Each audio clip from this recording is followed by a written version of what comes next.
Porque todos los puntos de vista cuentan. Realidades en compañía.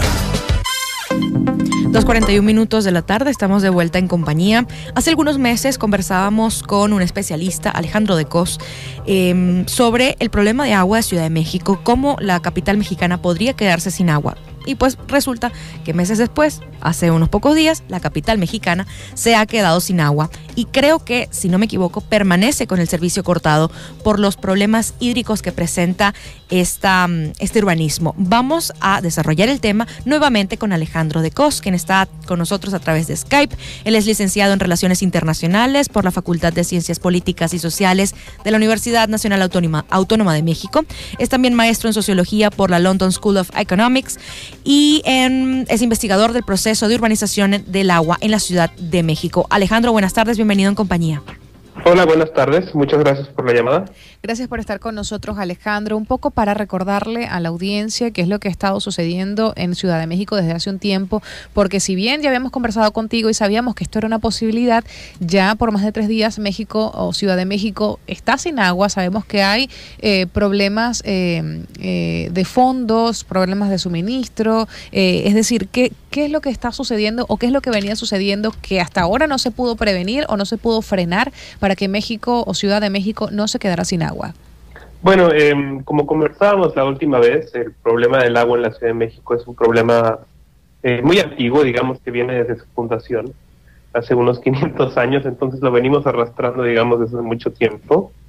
En aquel entonces hablábamos sobre la posibilidad de que la ciudad se quedara sin agua. Yo les comentaba que esa es una realidad para mucha gente en la ciudad ya, que no tiene agua desde hace mucho tiempo. Leía hoy en la mañana un artículo en un diario español, en El País, que decía que hay un vecindario en el oriente de la Ciudad de México que tiene 15 años sin agua entubada, es decir, está la tubería de agua, pero la abres y no sale nada desde hace 15 años. Entonces este es, digamos, el problema más de fondo, pero lo que ha pasado en los últimos días es que tenían que, había un mantenimiento programado de una tubería muy importante, de un sistema de abastecimiento que viene del poniente, fuera de la Ciudad de México, hacia la Ciudad de México, que abastece más o menos el 30%, 35% del agua de la ciudad.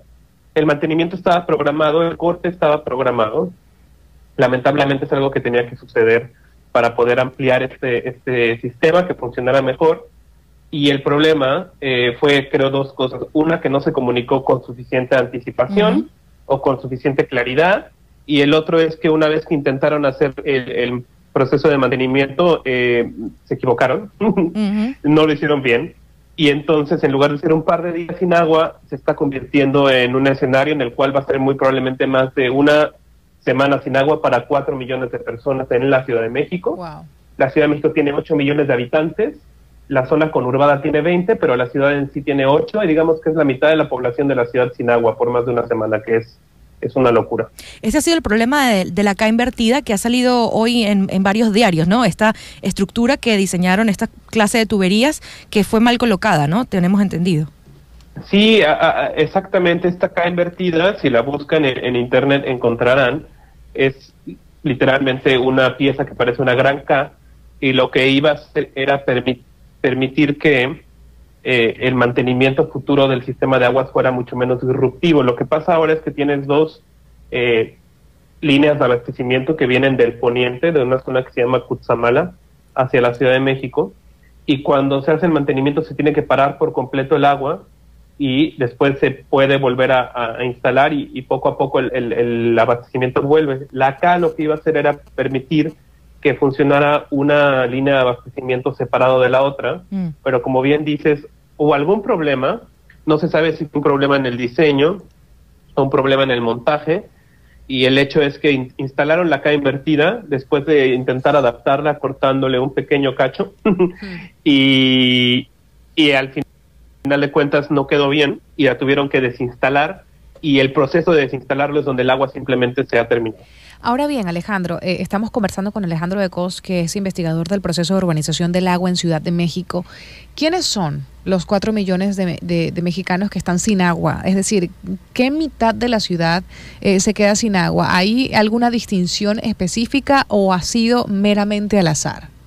Hay una decisión específica que no es la más intuitiva, y voy a elaborar porque, como les decía la última vez, el problema del agua en la Ciudad de México es un problema, pues, digamos, de clases sociales, donde la parte más pobre de la ciudad históricamente no ha tenido agua. Y en esta ocasión la diferencia, yo diría, es que le está pegando un poco más al estrato medio, que es el que depende del agua de este sistema que se llama Cutzamala.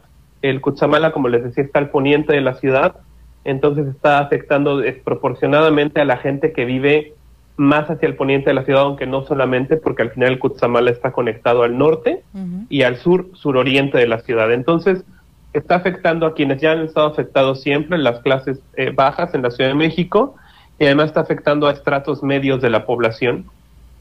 Obviamente, hay zonas que han sido menos afectadas por varias razones, entre ellas que tienen acceso a agua directa del pozos del subsuelo, perdón. Y otra es que mucha gente tiene suficientes recursos para construir grandes cisternas en sus casas o en sus edificios, y eso les permite aguantar algunos días sin agua, aunque por ahí estaba escuchando anécdotas de que hay ya varias personas cuyas cisternas están vacías. Entonces hay problemas por ahí también. Alejandro, a esto podría añadírsele el problema del aeropuerto que, bueno, iba a ser construido, ya no será construido, que también dejaría a ciertas poblaciones sin agua. Sí, son problemas al final relacionados. Digamos que una circunstancia podría agravar a la otra. Hoy la zona de Texcoco, donde pensaban construir el aeropuerto, son los restos de un viejo lago de agua salada que existió ahí hace algunos siglos y desapareció finalmente. Bueno, no acababa de desaparecer, aún hay remanentes. Ahora es un espacio que, si tú lo ves, no parece un lago. Es un espacio que se ve vacío y desocupado, pero que tiene una función importante para que el agua pueda filtrarse al subsuelo, y que podría tener una función aún mayor en un futuro si se dirigiera más agua ahí y se crearan, por ejemplo, zonas para abastecer, para guardar, digamos, agua para este tipo de eventualidades. Entonces, digamos que podría tener una nueva función, ya que el aeropuerto parece que no se va a construir. Y al final de cuentas, ¿se prevé que haya una solución, es decir, al menos alguna manera de solucionar parcialmente la situación a un corto plazo, o aún se vislumbra un poco incierta la solución? Pues yo diría que en el corto plazo habrá una solución. Yo creo que en un par de días como máximo el agua va a estar restablecida en los lugares donde la hay normalmente, pero una solución más a largo plazo es lo que nos falta.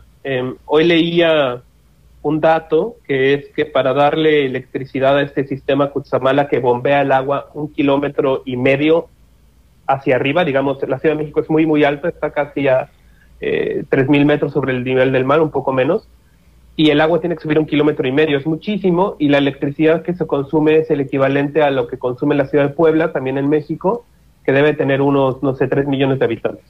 Entonces es un consumo de electricidad enorme que cuesta mucho dinero y al final es muy frágil. Entonces el problema, yo diría, es una solución de largo plazo en la cual reutilicemos el agua de lluvia, haya mayor tratamiento de agua, porque si no, este problema que hoy ha sido por apenas, y digo apenas sabiendo que es probablemente incorrecto, una semana, podría ser un problema que se extienda por mucho más tiempo, y ahora sí no me quiero imaginar cómo se pondrían las cosas. Alejandro, muchísimas gracias por el tiempo y por aclararnos un poco la situación del agua en Ciudad de México. No, muchas gracias a ustedes por llamarme y por considerarme, y pues sí, un tema importante que seguro resonará con sus radioescuchas, y que, aunque estemos un poco lejos. No, y que además, sin duda, hay muchas similitudes aquí en nuestra ciudad también. Hay problemas de agua y al parecer... Parece un problema latinoamericano. Y son temas de problemas, como tú lo has dicho, que necesitan soluciones a largo plazo y no curitas ni parchecitos de momentos que de repente sanen la situación por días. Sí, totalmente de acuerdo, y al final... Pues bien dicen, es un problema latinoamericano. Yo diría que en todo el mundo existe, pero en Latinoamérica tiene esta característica particular, que es los parches a menudo, al menos en México, corresponden con los ciclos políticos. Entonces llega un nuevo político y parece que volvemos a empezar de cero. Y lamentablemente eso nos ha impedido encontrar una solución más a largo plazo, que dependa no de estos parches, sino de algo mucho más profundo. Pero bueno, esperemos que estas cortes de agua en una llamada de atención. Esperemos que sea así. Estábamos escuchando a Alejandro de Cos, quien es licenciado en Relaciones Internacionales por la Facultad de Ciencias Políticas y Sociales de la Universidad Nacional Autónoma de México. También es maestro en Sociología por la London School of Economics and Political Science en el Reino Unido e investigador del proceso de urbanización del agua en Ciudad de México, @AlexDeCos en su cuenta de Twitter. Y por supuesto, como también decíamos, son temas y problemas que sin duda nos aquejan a una región completa. Aquí en Maracay desde hace mucho tiempo hay varias regiones de la ciudad que siguen sufriendo cortes de agua sin explicación alguna, sin solución posible. Es decir, por ejemplo, tengo familiares que todavía están sufriendo los racionamientos de agua y hemos visto, por ejemplo, cómo nos ha caído agua este año, sí, y siguen sufriendo racionamientos de agua. Y estoy hablando de familiares que viven en extremos distintos de la ciudad. Entonces, como decía Alejandro, lamentablemente los parches no aguantan lo suficiente, cada vez más se agrava la situación y habría que, sí, ver cuán factible sea empezar de cero. Por ejemplo, en el caso de México, todo el tiempo están cambiando de gobiernos. Aquí no se cambia de gobierno, se cambia de políticos, pero es el mismo gobierno y no vemos solución. Exactamente. Es lamentable.